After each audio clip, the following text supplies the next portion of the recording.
everybody? Welcome in to another episode of the NFL Seekers podcast. Today, we're going to be ranking our top 10 tight ends in the NFL draft, more so top five. We're going to be talking about the bigger names. It's not the deepest tight end class, I'll be honest. I would say the tight end is probably the weakest position in this entire draft class. I mean, every single position is stacked, but tight end's kind of the one without that depth. However, they've got this guy named Brock Bowers that we'll talk about soon, superstar generational tight end prospect to us, and we're in love with him. We have been for a while. So excited to talk about him, excited to talk about some of these gems. How are you, Stores? I'm doing good. Wild day here in Utah. Very, very bipolar weather here that we're having, Dan. It is officially spring, and I experienced rain, snow, sleet, all in one day. Rain, snow, sleet, sunshine. And I can't figure it out, man. But enough about the weather, tight ends. It's a fun draft class, but like I feel like every tier there's like a giant drop off. It's just like there's Bowers, and then it's a drop off, and then it's another drop off, and it's another drop off. We were definitely spoiled in last year's draft class. I mean, it was probably one of the better tight end draft classes and the deepest tight end draft class we probably ever seen. But yeah, like you said, we got a a real star at the top who I'm really excited to talk about. You brought up last year's draft class. Before we get into this, I just want to pat myself on the back real quick. And I just want to say I was incredibly generationally high on Kincaid. I thought he was a generational tight end prospect in his own right. I was just really, really high on him. I saw shades of Travis Kelce when I watched Kincaid. And I would say, he's kind of the Bills' number one receiving option now. So that's aged well. My tight end two last year was actually Sam Laporta over Michael Mayer. And Michael Mayer is kind of the consensus tight end one. I just loved the way that Laporta moved, and he just felt like an NFL tight end. And there's a few of these tight ends that we're going to talk about today that just feel like NFL tight ends. It's kind of the theme with this class. There's no like freak athletes other than the top two guys, and then the rest of them are kind of just good NFL players, good all around tight ends. So excited to talk about them. Do you want to just get into your number one generational tight end that you want to talk about? Yeah, and then I just really want to say real quick, but yeah, it's like a good meat and potatoes. That's a good way to just like explain it. It's just like they're not stars, but it's like the meat and potatoes of your team. They're the guys that matter. They're the depth that matters. But yeah, let's get into the kid. Enough holding back. It's everyone's tight end. It might be the greatest tight end in. I mean, it is. He is the greatest tight end in college football history, Mr. Brock Bowers. He's been doing it since his freshman year. He really came onto the scene against Alabama in the national championship game, where he just looked different, man. He's a different type of tight end. He's a guy who, is actually undersized for the position, 6'4", 240, but he is just a heat sinking missile of just pure muscle, man. He is a muscular, beefy dude. And he does everything incredible. I mean, his biggest attribute is receiving. I mean, he is a receiving back or receiving tight end. He can line up in the Y spot, in the X spot, in the Z spot. He can line up at H back. He's the most dynamic piece probably in this entire draft class, which just makes him this like, this chess piece for your board, Brock Bowers, he's a mismatch for tight ends. He's a mismatch for linebackers. He's a mismatch for DBs. He's a mismatch for safeties. He's built different. And that is just the theme of Brock Bowers. And I think people are overthinking him. I think Brock Bowers is my third highest graded player in this entire draft class behind Caleb Williams and Marvin Harrison Jr. That's how highly I think of this guy. But he is just all around one of the most talented guys. What he's going to get dinged for is his size. And so it's going to be hard to see him at the next level really hanging with some of these, 280-pound defensive ends. But he's a willing blocker. I mean, that's his only downfall if we're getting nitpicky is blocking. But he's definitely a willing blocker, and he's actually a pretty good blocker. And he's been in one of the hardest divisions of football going against Georgia Bulldogs who have people who are, I mean, it's just NFL talent everywhere. And so he's held up good, against NFL size and NFL talent. But man, I could talk for an hour. Sorry, you got to cut me off because I could talk about an hour about this guy. He's probably, he's my draft crush. No, I feel like he's been both of our guy kind of this whole entire process. I would say we both have him as top five prospects in this draft. And it is cool that both of us are this high on a guy, and he is just a freak. He's used as like an H back. He's used as a receiver, out wide. He's used as a tight end. He led the, or actually, he was second in the country's in enforced missed tackles at 18, which is just absurd in general. I comp him to Puka Nakua, and I feel like that's a perfect comp. He does play like Puka. He excels in the intermediate game. He has a feel for just getting open like that Dallin, Cade, Travis Kelce mold. He just has really, really good feel for the game. And you watch Georgia, they have hard competition. They're always in those big games, and he just comes away with big plays. Whenever they need it, you just give it to Bowers in any way. You hand it off to him, you give him a sweep, you throw him a screen, you throw it up to him. He'll come down with anything. He's got it all. He can go up and high point the ball and catch it. He is a willing blocker. Like you said, if the Chargers got him, I think, you put him next to a few good blocking tight ends. I think he's just a really good overall player that's going to try his hardest to block, and he's got the he's got the strength. He's not the biggest guy, but he's compact, and I'm very confident he's going to be a star in the NFL. Draft him in Dynasty, by the way. Draft him very, very high because he's going to be valuable. He could be a Puka Nacua impact. Yeah, no, 100%. Like you kind of just pointed out, yards after contact, forced missed tackles. He is an elite level. He is so hard to bring down in the open field. And I mean, this guy has had 3 straight seasons of an elite PFF grade, which has never happened for a tight end. I mean, he came onto the scene in his freshman year as a true freshman going into Georgia, which is just NFL caliber players that you're playing with, going against like Kamari Lassiter's every day. I mean, the competition level is just he's seen it. He's going to be able to translate to the NFL just fine. Um, but yeah, man, I'm just this guy's he's special. He's different. He's unique. The Kyle Pitts thing is going to hurt him. It's going to drop him down draft boards. People are saying, the positional value because, if he gets drafted in the top 5, he's already going to be paid as the top 5 tight end. To where, people are going to argue you take your high edge, you take your quarterbacks, you take your wide receivers because those guys who are drafted are, getting paid 70th and 80th most in the league, to where Brock Bowers, if you as a tight end, he'd be paid as the 8th highest tight end coming into the NFL. So that's where the positional value thing gets weird.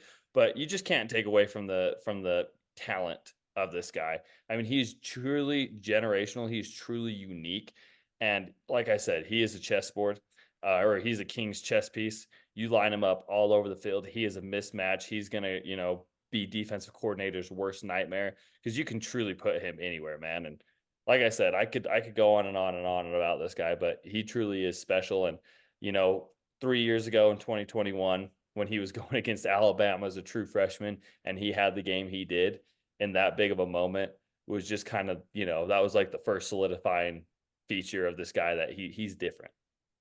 Yeah, and like you said, we value him as a top 10 pick in the draft because we value him as almost a receiver. I think we have him as our wide receiver 4, right behind the generational 3, Marvin Harrison, Rome Odunze, and Malik Neighbors. I think he's valued right there for me. He can play in the slot. He can be a dream slot, honestly, a big slot. He's a dream tight end prospect because he can do that. He can play in line on the outside. He can line up anywhere and be really effective as a receiver. And that's something that's not really being mentioned about the whole tight end debate, is he's one of the best receiving tight ends that we've really seen. So yeah, we're confident in Brock. We're higher on him than anyone, which sounds crazy, but I'm not worried about the size or any of the worries. He's going to be a star. Yeah, if you're one of the people overthinking him and think he should be drafted outside of the top 10, then you're missing something, man. Go rewatch the tape. Something's not there for you because I mean, when I go through Brock Bowers, man, there's nothing besides maybe, I mean, and that's the funny thing is we're saying 6'4", 240 is undersized. Yeah, he's more of a receiving tight end. And yeah, I value him as an elite wide receiver that you get to pay tight end money in 5 years after you pick up his 5th year contract. He's going to be an affordable piece. You think of your Travis Kelce's, your George Kittles, your Sam Laportas now. I mean, these guys are as big of a need as your offense is any wide receiver. Travis Kelce is arguably more valuable than 99% of receivers in the NFL, honestly.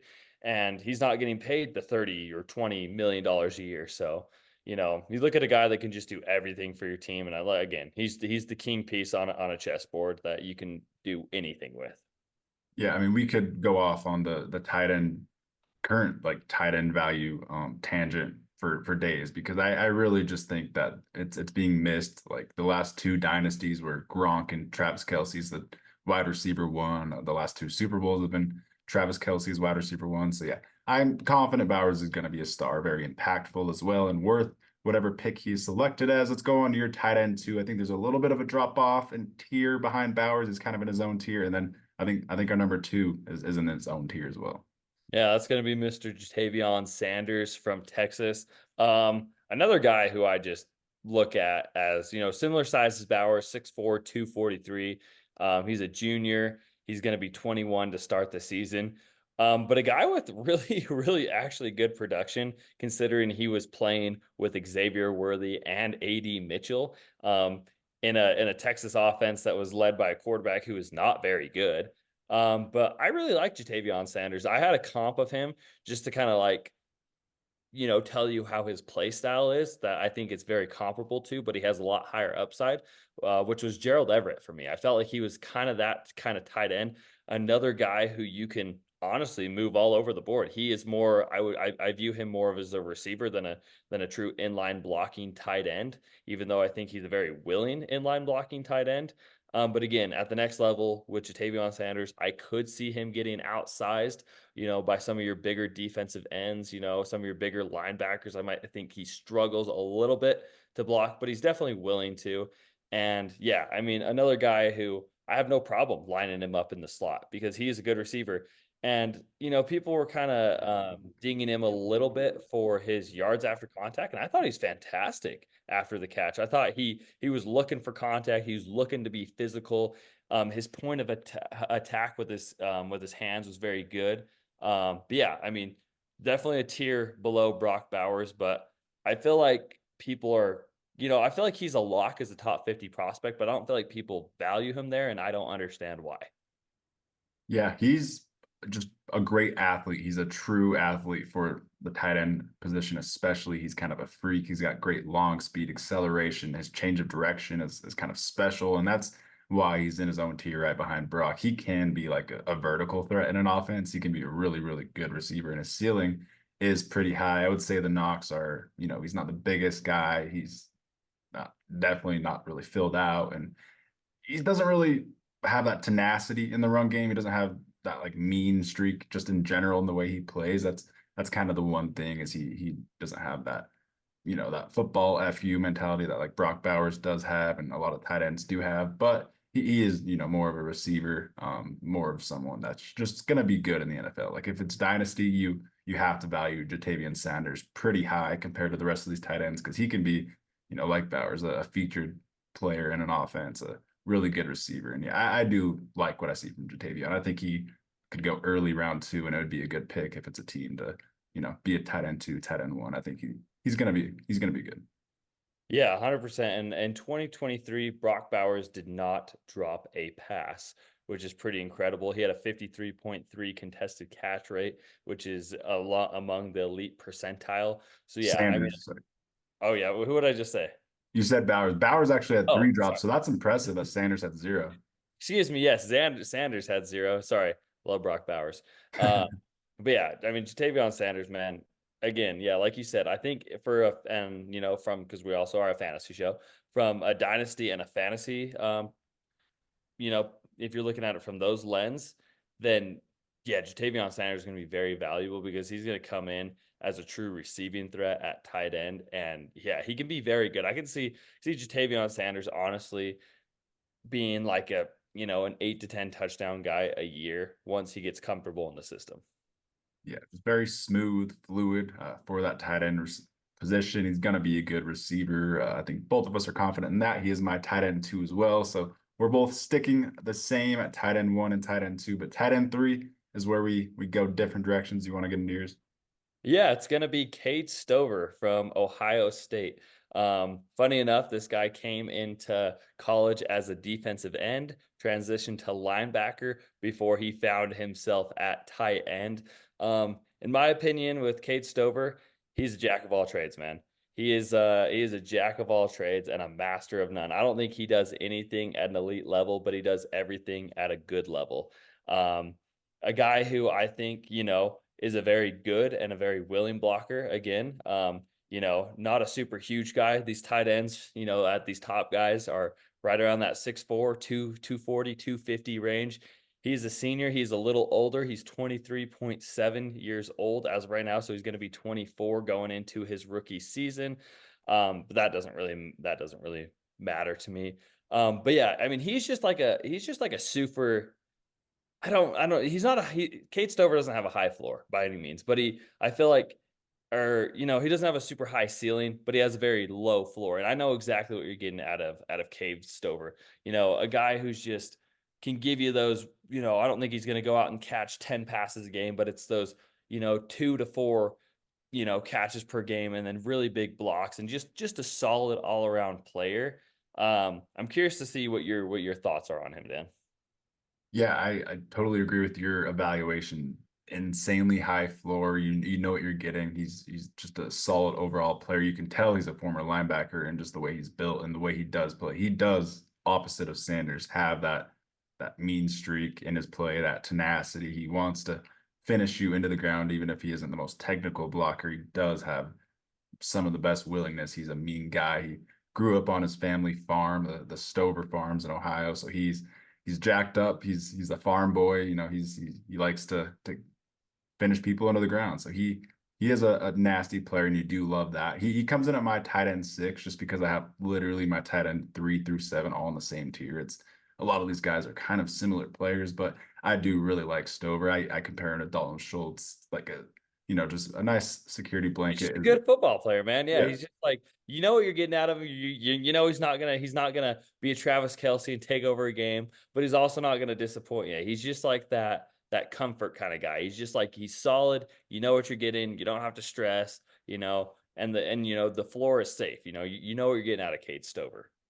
Yeah, you get it to him, and he has insane hands. He's got Jason Witten type hands, so you know that he's going to catch the ball. First of all, he doesn't have any drops. I think he has 2 in the last 2 years combined on 100 plus targets. So he's very reliable. You love that. He's just going to be a reliable guy that you know what you're getting.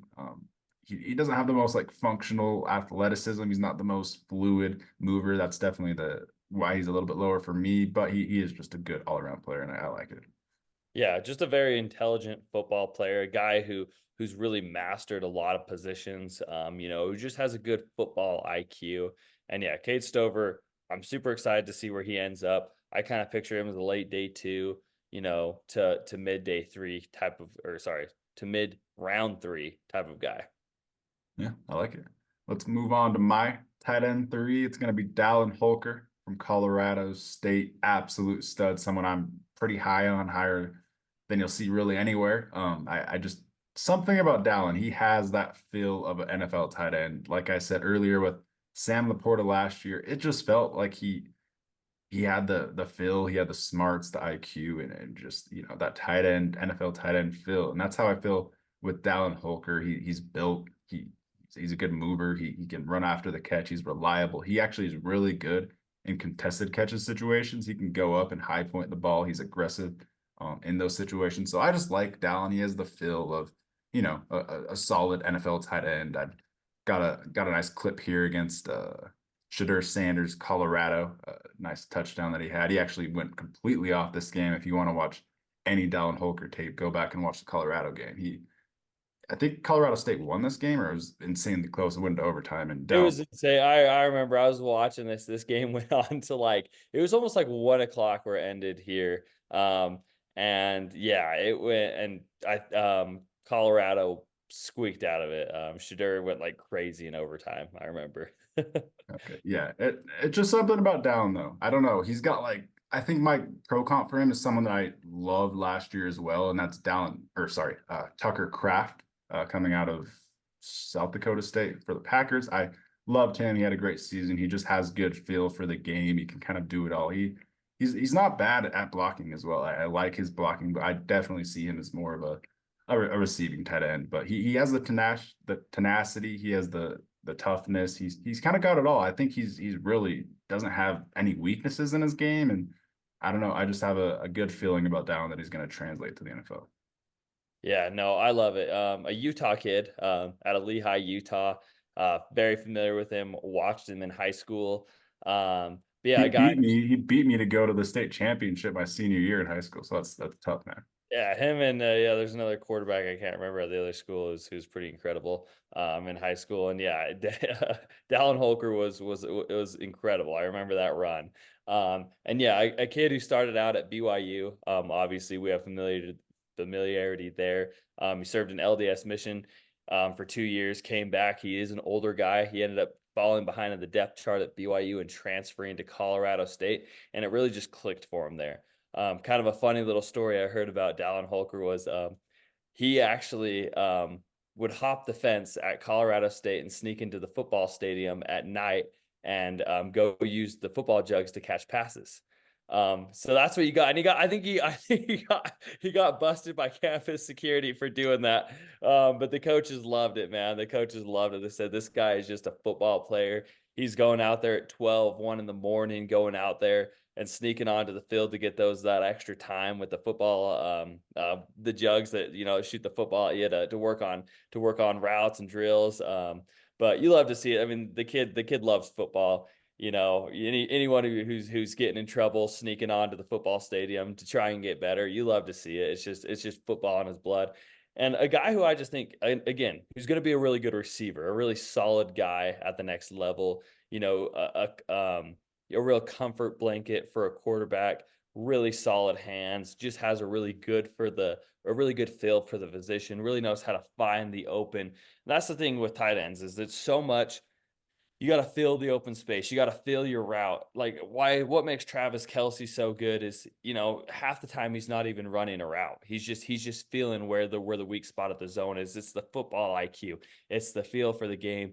And I feel like Dallin Holker really does have that, and it's going to make him special at the next level.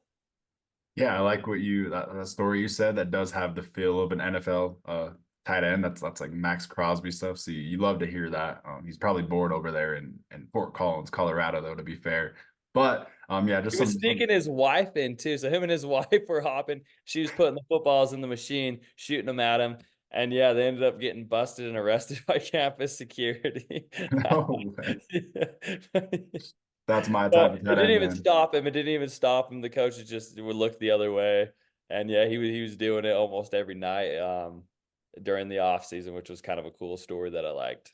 That's my new tight end one right there. Dallin Holker has just got that NFL mentality and some nice advanced statistics. He has the third most forced missed tackles in college football at 15 last year. Something very cool is, like we said, he's very good as a receiver. He's not the most fluid athlete, but I would say he's more fluid than a lot of these tight ends that we're talking about. And he had the third most screen catches in the country, and he had the fourth most screen yards in the country at 166. So he's used, in the screen game, he's using the intermediate game. He's kind of like that Trey McBride from Colorado State a few years ago too, another good comp. So I really have a good feeling about him. I think he's going to be good. Yeah, I love it. Preach. Just a really good feel for the game of football, and that actually means a lot. When somebody just has that football IQ and that football feel. Especially at this tight end position. But let's go on to tight end four. We both have the same tight end four. I love this guy, man. It is Mr. Ben Sinnott. And I'll give you a quick comp, man, because when I watch Ben Sinnott, he is a tight end, fullback, H-back hybrid. I picture him to slot in as Kyle Juszczyk, man. That was my pro comp That's for mine him. too. I love it, man. I love this guy, and I've now become obsessed. I can't. I want him. I want him. I want him on my team. Talk about a guy that can do it all. This guy, another guy with a kind of a fun story. Growing up, he was a football player, a basketball player, a baseball player, a golfer, a track runner, a swimmer, and then I'm blanking. There was one. He was like a 7-sport athlete all throughout high school. Just a guy who just has the athleticism in his genes. His parents were athletes. Just a football guy through and through, man. And yeah, he's not gonna look like your prototypical tight end. He's a beefy guy. He is stocky. Another guy at 6'4", 245. And yeah, look at number 34. He looks like a fullback out there, man. He has a very good feel for running routes out of the backfield, from the tight end position, but think of Kyle Juszczyk. Think of the chess piece he is. That's Ben Sinnott to me. I absolutely love it. I love the comp. I had the same exact comp written down. I literally, you just watch him and he looks like a better Kyle Juszczyk. I literally think he could be better if he was used in the fullback Shanahan role. I think he could just be a suit up Kyle Juszczyk because he has some really, really good run after the catch ability. He's My fullback won too. okay. I That's don't fair. know if we'll get to a fullback episode, but my fullback won. I mean, just look at him. He has the most perfect fullback aesthetic probably that I've ever seen coming out, honestly. And he's not even a fullback. So I You gotta love it. Yeah. A guy, yeah, I mean, again, I could go on and on. It's another guy that just has that knack for being a ball player. It's not a football player, it's just a ball player. This guy can do everything. He's very comfortable, he's very smooth in and out of his routes. And hell, I think Ben Sinnott could probably suit up and play a linebacker for you. This guy, he's just so ultra athletic and just again, another guy that just and that's kind of my theme for this is just these meat and potato guys of your roster, but just the football feel. and some notes I have on him. Like I said, that Kyle Juszczyk comp is perfect. I literally think he's Kyle Juszczyk worst case scenario, but he's like a smoother, more fluid receiver. He's actually surprisingly fluid after the catch. Ben Sinnott is the only tight end in this upcoming draft class with at least a 70 PFF grade in every single facet, 81 receiving grade, 72.8 pass protection grade, a 76.1 run blocking grade. And then he is a pretty good blocker. He's willing. He sometimes can get overwhelmed by these really big guys because he's not the tallest. And yeah, he's definitely not the tallest. But I think he's just perfect. I think he's gonna be good in the NFL. He's gonna translate, and he has that like we've been talking about the theme, the NFL feel. He has that feel for the game, the IQ, whatever you want to call it, that it factor. He has the fourth most forced missed tackles in college football at 14 last year. Another one of those just bulldozers, bowling balls. So I love Ben Sinnott. I think he's going to be really, really good. I think it's just a guy. It's kind of so I was listening to another podcast. Of course, our comp is Kyle Juszczyk. But I had some other dudes comparing him kind of to Sam Laporta from the tight end aspect, which I thought was some really high praise for Ben Snow. I don't know if he's as fluid as the tight end is as Sam Laporta was, but I mean, all the potential there, man. I mean, just a true jack of all trades is what Ben Sinnott is, and whatever team gets this guy, I mean, just the versatility that he's going to bring to that organization is going to be super super valuable. And I mean, what round do you have him kind of slated in, Dan? I'm trying to figure out where I feel like comfortable taking Ben Sinnott, but I'm not sure. Well, first of all, I really, really love that comp. Like when I was watching Sam Laporta, like I said at the beginning, I just had a feeling about him, and I had that exact same feeling when I was watching Sinnott. I didn't even put that together, but they literally are like the same. They move the same, they have the same exact movement, and they look the exact same, like size-wise. So that is a really good comp, like a high-end comp. I actually really, really like that. Like Sam Laporta, best case, worst case, a Kyle Juszczyk, a great fullback. I really like Ben Sinnott. I think we're both positive he's going to be good. I would say I could see him sneaking into the third round. I don't think these tight ends are going to be going too high, but I could see third, fourth round. Yeah, I think that's fair. I had him listed as a third round grade, but I think he will fall to the. I think he'll be a fourth round pick. That's kind of where I think the NFL values him and sees him there. And Jim Harbaugh, if you're listening to this, let's get him, kid. Let's put him on our team. Come on, come on, man. For like the Harbaugh, the Shanahan style offenses, they're It definitely would going to be put a premium on him. damn perfect for that kind of that kind of mentality of offense. 100%. He's going to be fun, excited to see where he ultimately ends up. But let's move on to your tight end five. Who is Mr. Dallin Holker, who we did talk about a lot, but just again, a guy with a great football feel, great football IQ, and is gonna be a great tight end at the next level. I could see him, being that fifth round, sixth round type of prospect, that we start talking about as like you said, the Puka Nakua of next year. So, just a really good feel for the game. And like with Ben Snott and Dallin Holger, just really, really good feeling about these two in particular, especially the value that you're getting them at. I absolutely love Dallin Holker. That's my tight end three. I think we're both confident he's going to have a good impact in the NFL. Let's move on to the last guy we'll talk about today. My tight end five, it's going to be Erick All from Iowa. I don't know. Maybe it's the aesthetic, what he looks like, but I think he's just Noah Fant. I think he's the exact same player as Noah Fant. I think he's a clone. I think they play the exact same on the field, so it's hard not to comp them when they're both Iowa tight ends. But I mean, I think Erick All is going to be someone that has a similar skill set to Noah Fant. He was drafted 20th overall in the first round, but he's going to go fourth, fifth, sixth round. He's definitely going to go later than all these guys we talked about because he had a major knee injury in October, sadly. So he should be back around training camp, but that will definitely move him down, not being able to do a pro day or anything. But I just like Erick All. He has a good feel. Maybe I'm also going into the stereotype of Iowa tight ends too much. Maybe Sam Laporta is just completely made me believe in that. But yeah, I don't know. I just have a decent feeling Erick All is going to be a good player.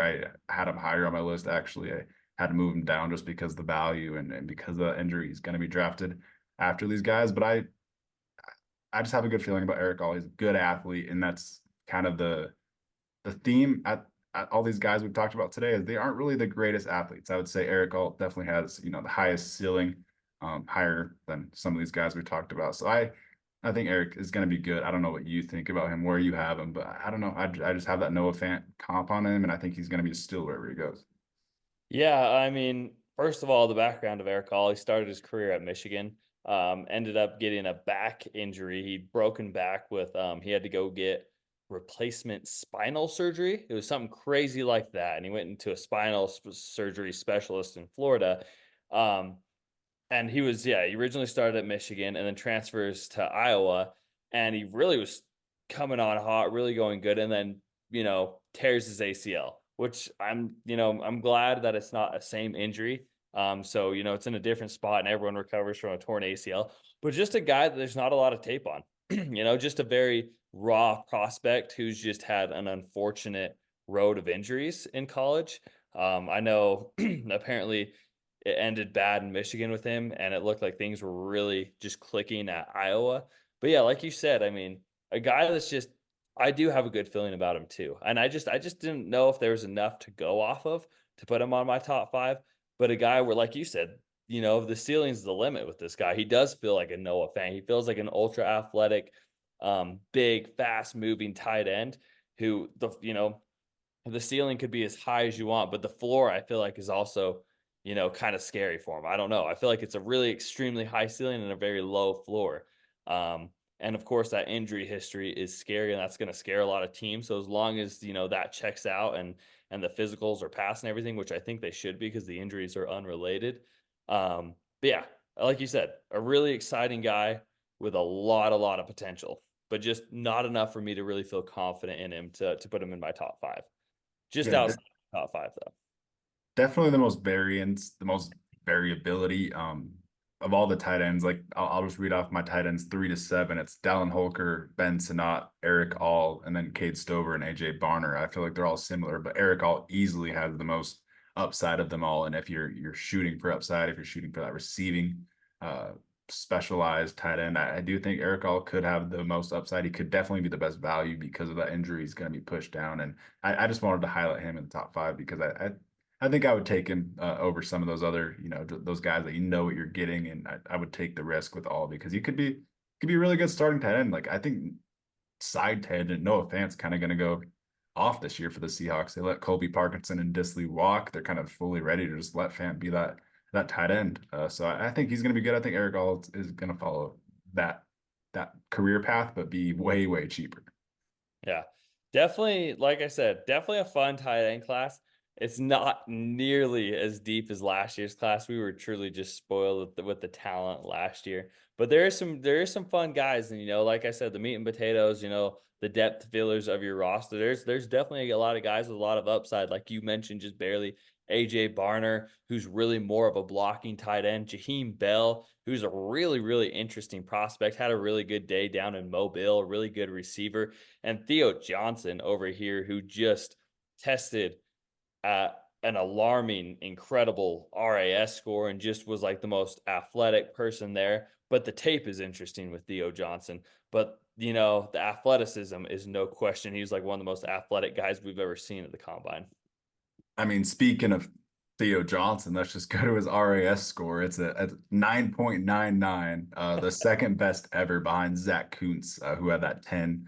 I think it was 2 years ago. He was a freak in his own right. Can't believe he hasn't worked out for the Jets. And then right ahead of Jelani Woods, who's now been pushed back to third for highest RAS score. So yeah, Theo Johnson. I don't know. I think we both are a little bit lower of him on him. He's my tight end 8, just because he is raw. He's very raw. But I don't know. With all those tools, why not take the shot? He's going to go later. Why not throw that shot at the upside when a lot of these other guys don't really have the highest upside at the tight end position?